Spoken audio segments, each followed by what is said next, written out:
की हमारे पास मैथ्स आती है। अब इसमें ऐसा नहीं है कि सारा ही मैथ का न्यूमेरिकल पोर्शन आता है, कुछ पेडागोजी आती है। तो 15 मार्क्स की इसमें हमारे पास पेडागोजी आती है और 15 मार्क्स की हमारे पास इसमें न्यूमेरिकल मैथमेटिक्स आती है। ठीक है, तो ये 15 मार्क्स की पेडागोजी की बात हम नेक्स्ट वीडियो में करेंगे। फिलहाल इस वीडियो में हम 15 मार्क्स का सिलेबस देखेंगे और उसका किस टॉपिक से कितना वेटेज रहता है वो देखेंगे।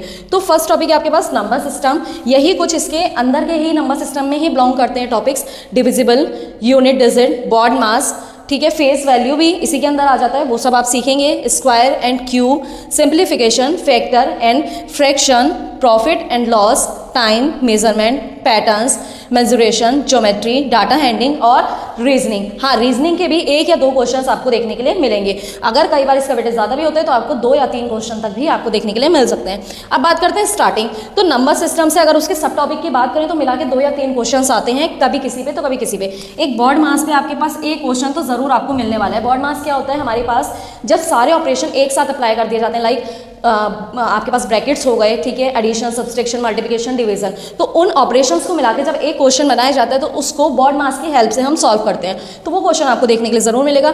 स्क्वायर एंड क्यूब, एक फ्रैक्शन से जरूर क्वेश्चन आता है हमारे पास। फ्रैक्शन में कैसा क्वेश्चन बनता है? जैसे आपको फ्रैक्शंस दिए होंगे और आपसे बोलेंगे इसमें लोएस्ट फ्रैक्शन कौन सी है और हाईएस्ट फ्रैक्शन कौन सी है, तो इसका जो लेवल रहेगा वो एनसीईआरटी लेवल रहता है आपका, बिल्कुल 1 to 5th तक की। अगर आपने एनसीईआरटी बिल्कुल अच्छे से कवर कर ली, सारे बेसिक जो टॉपिक्स हैं वो कवर कर लिए, तो आपका यही सिलेबस कवर हो जाएगा।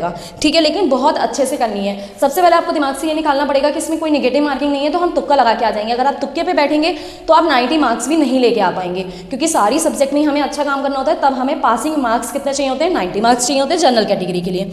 तो फिलहाल अगर आपको इसकी बहुत अच्छी तैयारी करनी है तो आप हमारे साथ जुड़ सकते हैं। हमारे कोर्स, हम 1 मार्च से हमारा कोर्स स्टार्ट हो रहा है सीटेट का, ऑफलाइन एंड ऑनलाइन। अगर आप काशीपुर से बिलोंग करते हैं तो हमारी ऑनलाइन बैचेस, ऑफलाइन बैचेस को ज्वाइन कर सकते हैं, और अगर आप अदर किसी सिटी से बिलोंग करते हैं तो आप हमारी ऑनलाइन क्लासेस ज्वाइन कर सकते हैं। और अगर इसकी कोई भी डिटेल चाहिए तो नीचे आपको नंबर मिल जाएगा, आप उस पर कॉल करके हमसे डिटेल्स ले सकते हैं कोर्स के बारे में। फिलहाल अगर आप सेल्फ स्टडी करना चाहते हैं और आपका मन है कि सेल्फ स्टडी करनी है, तो आपको बहुत अच्छे से एनसीईआरटी बुक्स को कवर करने होंगे। जितने टॉपिक्स लिखे हैं उसके अंदर के सब टॉपिक, लेवल बहुत ज़्यादा हार्ड नहीं रहता है, 1 to 5th लेवल होगा, लेकिन सभी को बहुत अच्छे से करना होगा। जैसे टाइम से रिलेटेड क्वेश्चन आएंगे, आपके पास वॉच बनी आएगी, उसमें आपके पास टाइम के क्वेश्चन दिखेंगे। पैटर्न से क्वेश्चन जरूर आता है। पैटर्न से कैसे क्वेश्चन आएगा? आपके पास कोई भी एक सीरीज दे देंगे जो एक पैटर्न को फॉलो कर रही होगी, कुछ मिसिंग टर्म्स होंगे उसमें, तो इस तरह से आपको उसका पैटर्न कंप्लीट करना होगा। इसी तरह से सबसे 1 या 2 क्वेश्चंस पूछे जाते हैं। यहाँ जितना भी आपको दिख रहा है प्रॉफिट लॉस, इससे भी एक क्वेश्चन आता है। 1 या 2 क्वेश्चन का वेटेज ऑलवेज आपको मिलने वाला है इन सभी टॉपिक से। इन सब टॉपिक को मिलाकर ज्योमेट्री से जरूर क्वेश्चन आता है, ज्योमेट्री से 2 क्वेश्चन आपको देखने के लिए मिलेंगे।